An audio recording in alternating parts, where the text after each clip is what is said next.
guys, it's Sierra, your host, Hi, it's Joanna, your co-host. and you're listening to the Color of Home podcast.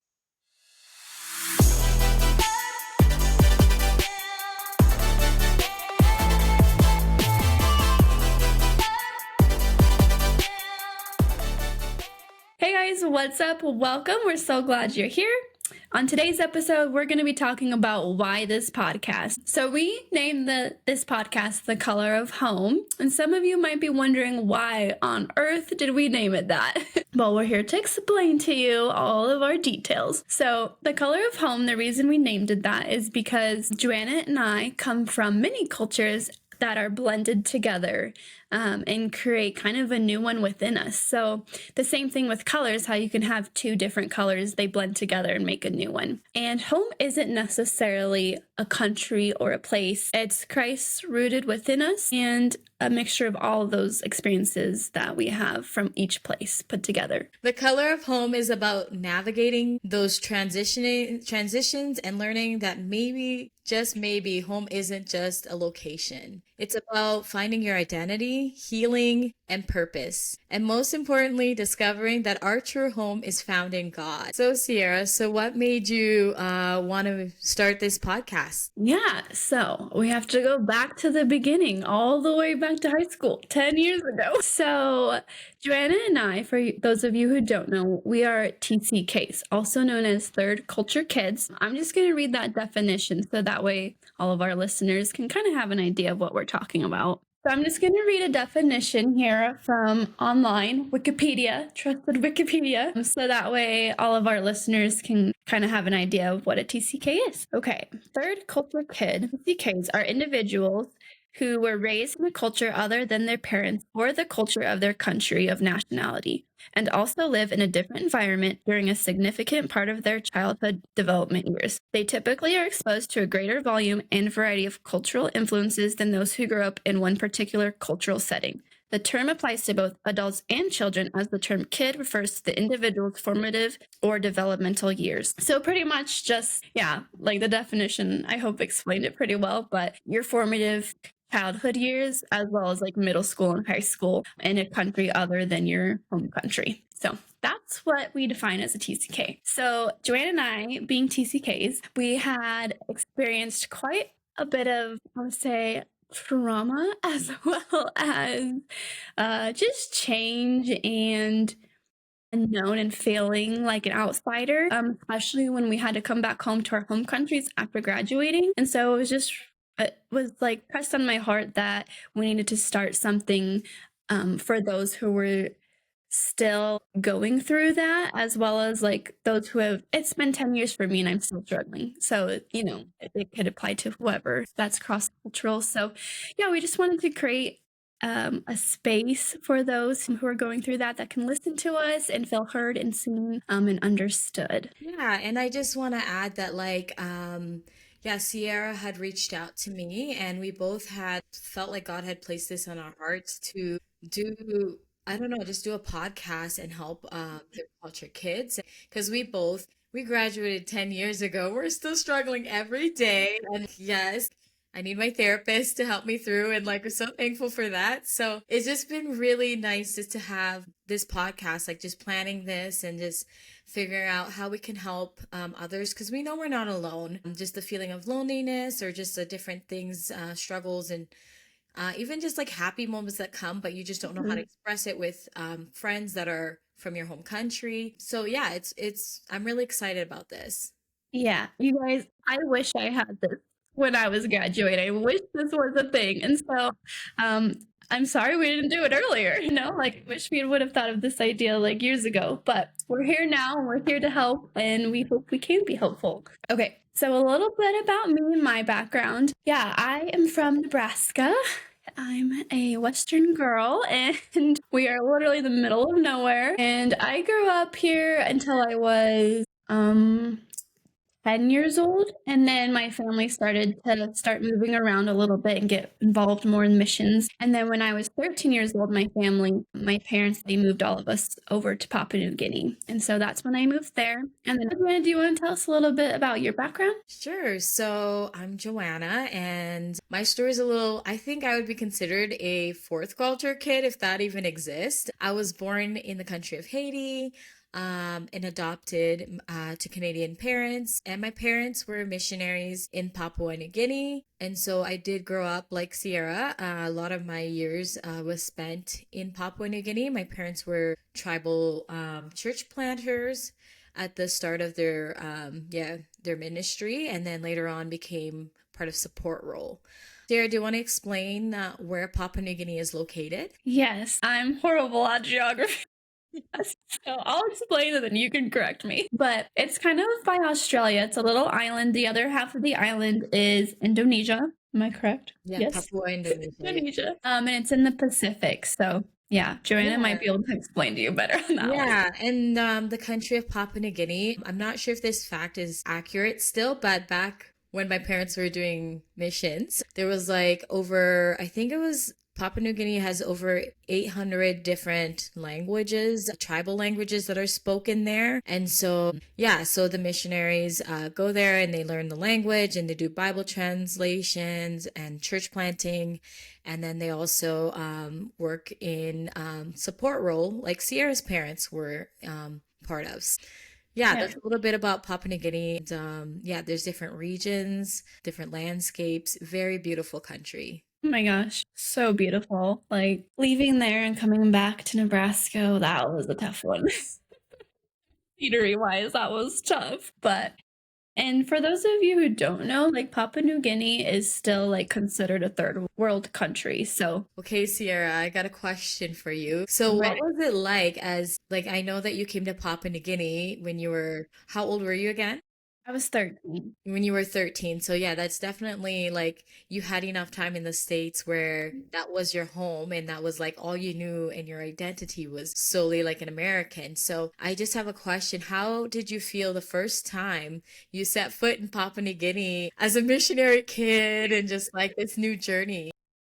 Yeah. So that's such like a deep question because like 13 years old is your prime developing years, like young adult, right? Finding out who you are as a person, what friend group, who you want to be. It's just everything. And so for me, leaving at 13 years old, that was really, really hard on me. I think I took it probably the hardest out of my whole family. I had made some really good friends my last year in America. And so, yeah, that's what made it even harder was just like leaving them. But once I got to Papua New Guinea, I still remember what I was wearing on the plane. You guys, I was wearing like this blue ruffling shirt with like a white and blue floral skirt. And for our listeners, it's part of their culture to wear skirts. So that's why I had a skirt on. Anyway, so yeah, I remember landing and then getting off the airplane, and immediately you're just hit with the heat. It's so hot and humid, but I love humid heat. I know it's not for everybody, but I actually love humid heat. So I didn't mind too much. But yeah, very warm. And then I think the first place we went when we arrived was Lockbelow, which is the main base.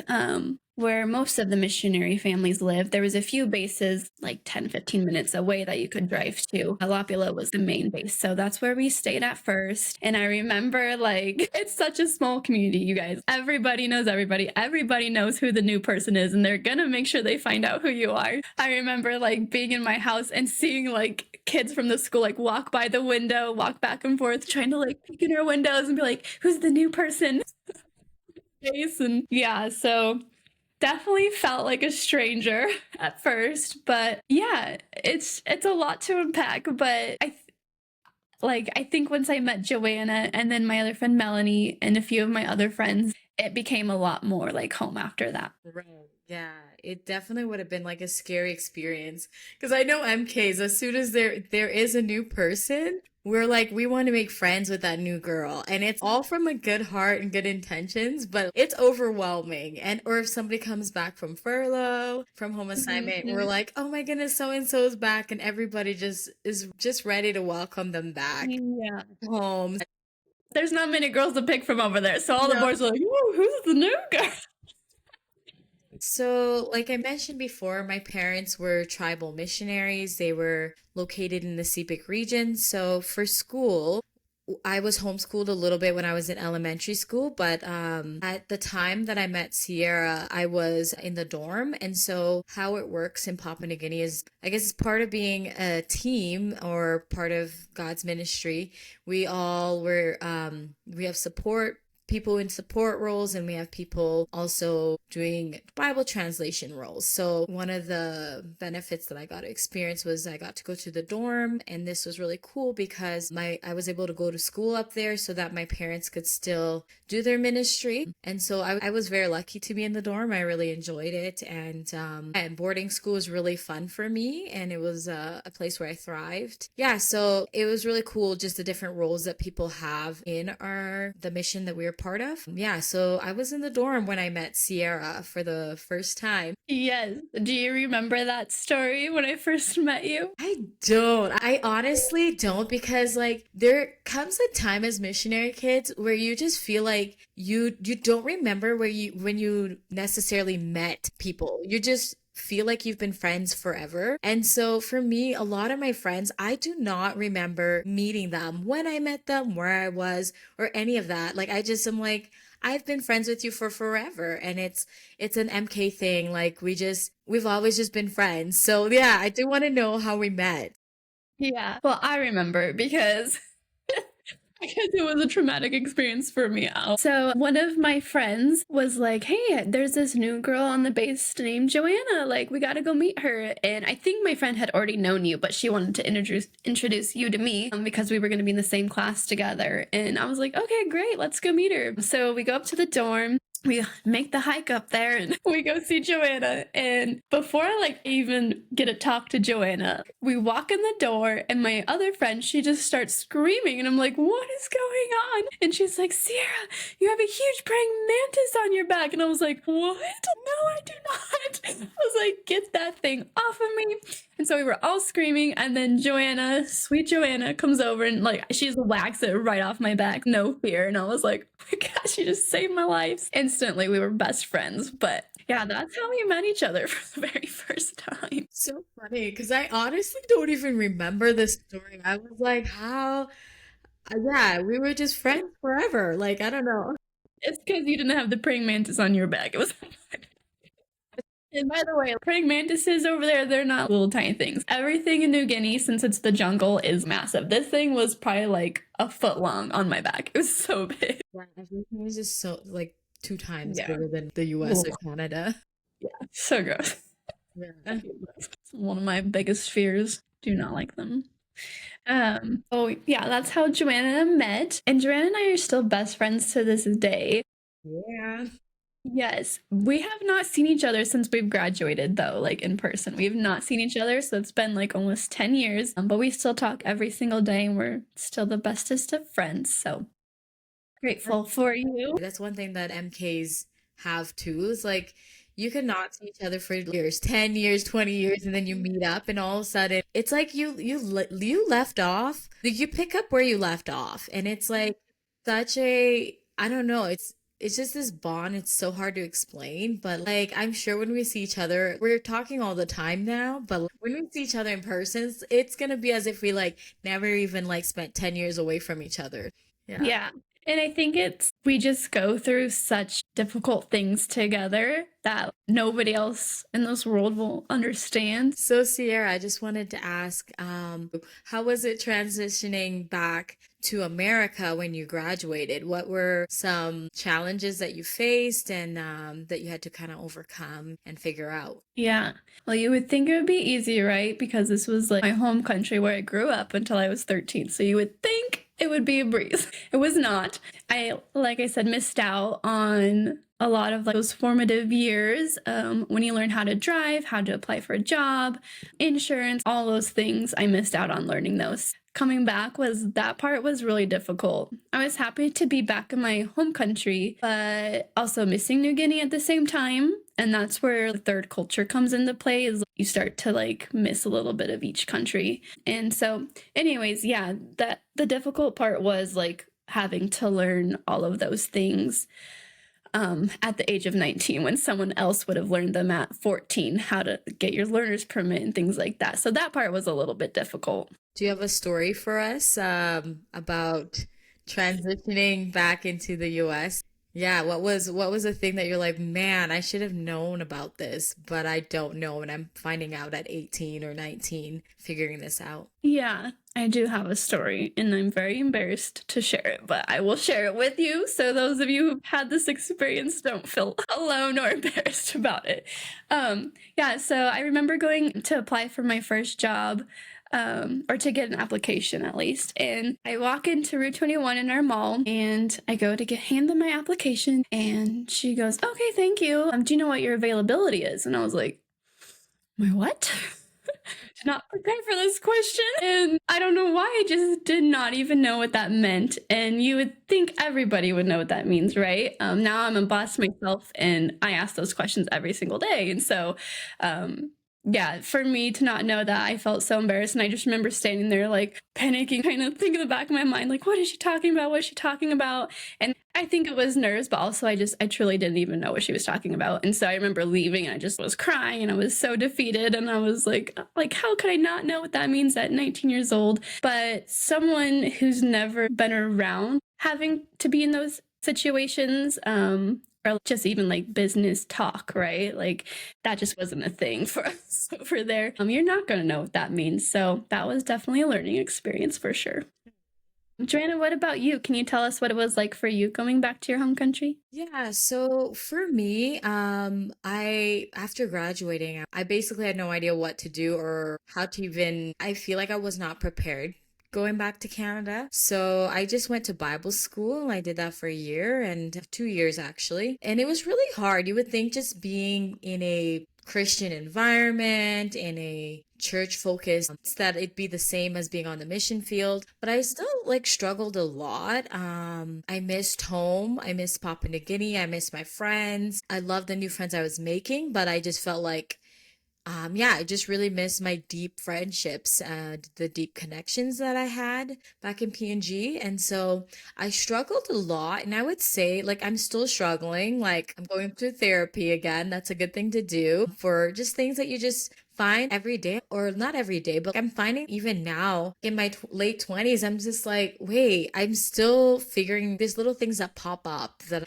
I still got a little bit of that MK mindset. Yeah. And I think one time you and I were talking and just the way we make friendships, like MKs make friendships, I've struggled with that in Canada because like I have a close knit of friends and I love them to death, but like it took a long time to find that and to build that community because like you want to make friendships, but like you don't want shallow friendships and you want to have deep ones. And sometimes you feel people gravitating towards you who like it's easy to make friends, but it's like really hard to make good quality friends that you see. A part of the friends thing is, I don't know if you feel this way, but like there's a fear of them leaving or moving, like the moment you'll be friends. And for me, like that fear has come true many times. Being back home in the States, I'll make friends with somebody and I'm like, okay, I finally have a friend. And then they end up moving and it's like, man, Yeah. but That's so funny because yeah, I'm the opposite. I'm the one that ends up moving and leaving my friends. I guess it happens. Because I think I just can't stay in one place long enough. I'm like moving from province to province in Canada. So I'm like, that's crazy. I have friends all over the place. But Yeah. yeah, that's very cool. Like just our different growing ups and our different Mhm. experiences. Okay, Joanna, who is this podcast for?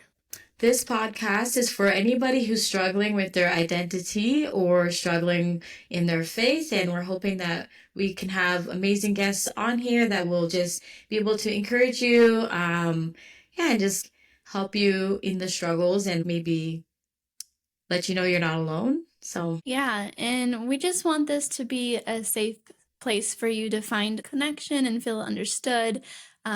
We know that some of these things can be embarrassing to talk about or bring up emotions. And stay tuned for next week. We're going to have a special guest with us. We have new episodes dropping every Wednesday. We'll have lots of interviews and fun topics to talk about. So you won't want to miss out. Stay tuned. You can follow us on Instagram, Spotify, YouTube. We are the Color of Home Podcast, and you can email us at thecolorofhomepodcast@gmail.com. And remember that home isn't just one color. It's a canvas of every place you've been, every person you've loved, and every culture that shaped you. That's the color of home. See you next time.